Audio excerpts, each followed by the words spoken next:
Do you feel like you're constantly second-guessing yourself, unable to make confident choices? What if there was a way to finally trust your judgment?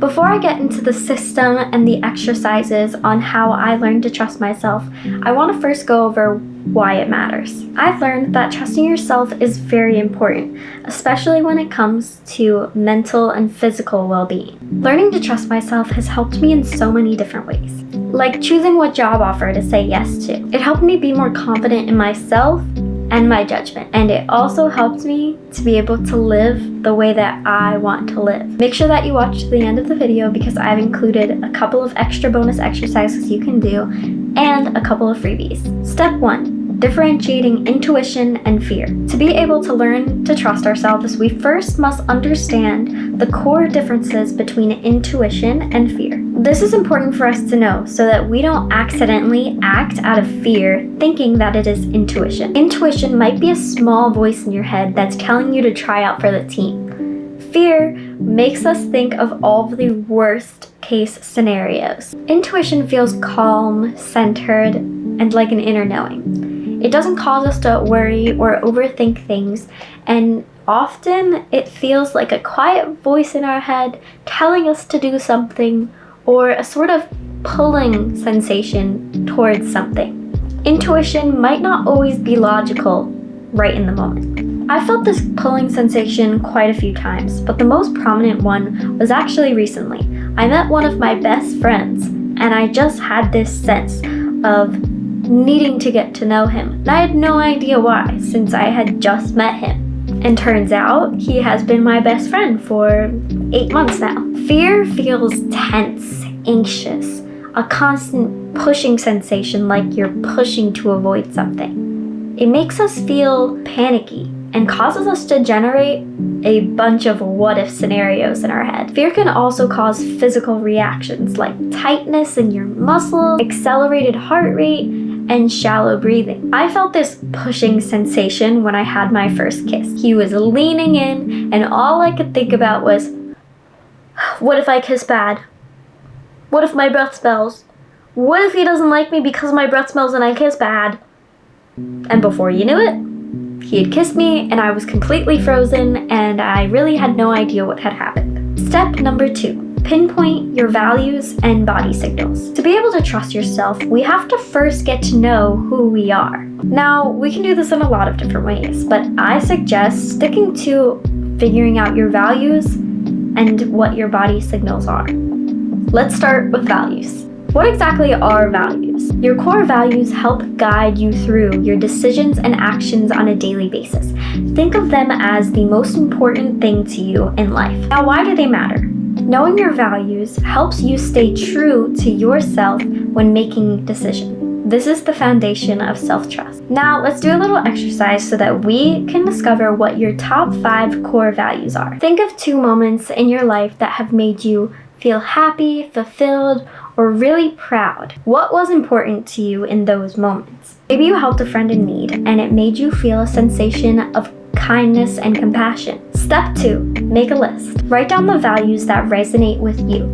There are no right or wrong answers here. They could be happiness, kindness, compassion, loyalty. Just brainstorm freely. For inspiration, you could go online and look at those value lists. Now, step 3, narrow that list down. You're gonna narrow it down to about 5 to 7 core values. Go through your list and circle 5 to 7 values that feel most essential to you. Now remember, finding your values takes time. Don't stress over picking the perfect ones. The most important part is to start understanding what drives you. Before I show you how to identify your body signals, let me first define what body signals are. Body signals are the physical changes or cues your body exhibits that often reflect your internal emotional states, needs, and intentions.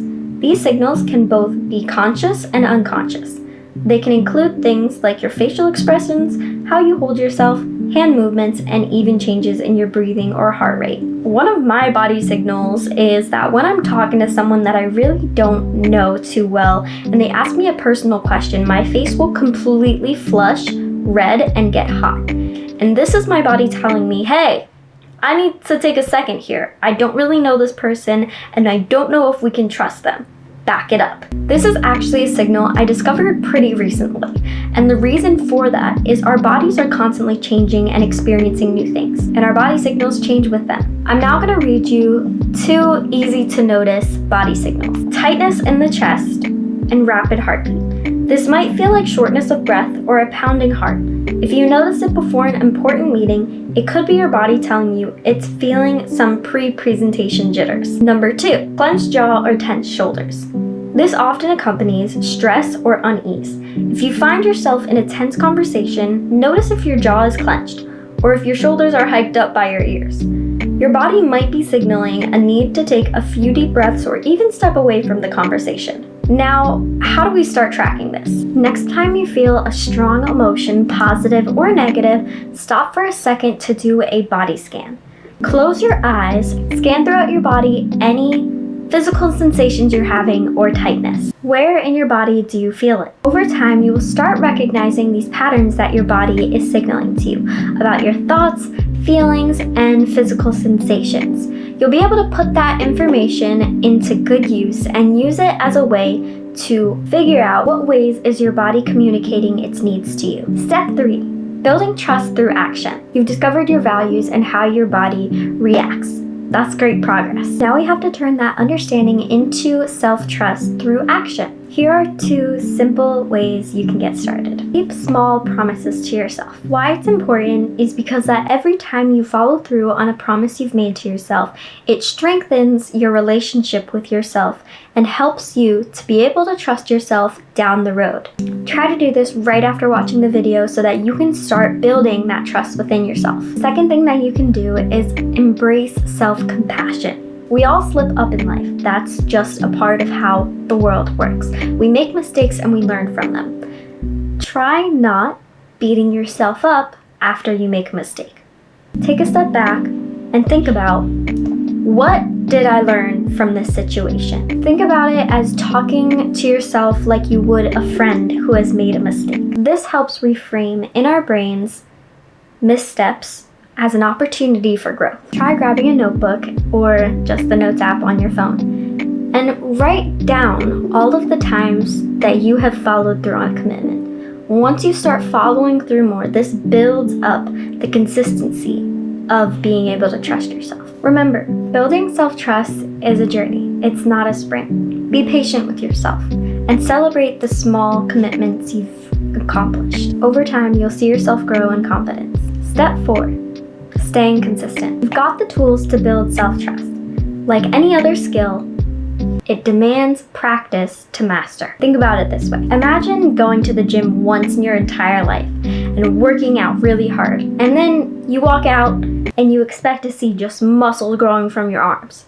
That's not how it works. Building muscle takes regular workouts. And just like building strength, it goes the same for building trust within yourself. It happens through consistent action. Another way to think about it is we all have that friend that cancels plans on us last minute. And this happens over and over again. We start to just expect them to cancel.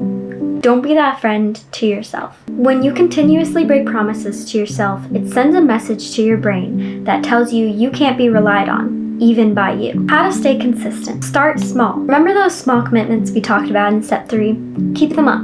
They're gonna help you build that self-trust within yourself. Each time you follow through, acknowledge your win, even if it's super small. This builds positive self-talk. Share your goals with a supportive friend or join an online community for growth. Just like my online community, The Healing Corner. Knowing that others are checking in on you can provide extra motivation to stay on track. Remember, there's going to be days that you slip up, and that's okay. Just make sure that you get back on it and recommit to them. I have 5 bonus exercises to help you build your self-trust even further. Number 1, decision journaling. After making a choice, reflect. What thoughts and feelings influenced you? Did you rely on external validation or your own internal compass? Was the outcome positive or negative? What did you learn about yourself? Number 2, the thought swap. When a self-doubting thought arises, I can't handle this. Follow these steps. Acknowledge the thought without judgment. Challenge it. Is that really true? What's the evidence? And reframe it. This is challenging, but I've overcome hurdles before. Number 3, tiny commitments. Every day, pick a task you know you can do. Cleaning your desk, a 10-minute workout, reading a few pages. The key is to choose something easy and follow through 100%. Number 4, the hell yes test. When facing an opportunity, ask yourself, does this elicit a hell yes feeling or a lukewarm maybe? Learn to honor the enthusiastic yes as a sign of intuitive alignment. Number 5, progress tracker. Use a simple journal, calendar, or app to note your follow-through on commitments, your mood, or any positive shifts you notice. Even small wins make a difference when visualized. You can find a link to a free template for a commitment progress tracker below. Hey, I'm Abii, and I truly believe that you can build self-trust within yourself. Remember, change doesn't happen overnight. It happens with consistent action, even the small stuff. If you're ready to take the next steps on your journey, here's 2 things you can do. The first thing that you can do is join the community. I have a Discord server made to support you. You can join the community and connect with people that are also working on building themselves. And number 2, what's your one small commitment that you're gonna start today? Let me know down below. Thank you so much for watching, and if you found this video helpful, make sure to like and share and subscribe so that we can spread this message to more people. Remember, you have the power to build unwavering self-trust. Keep going because you've got this, and let's grow together.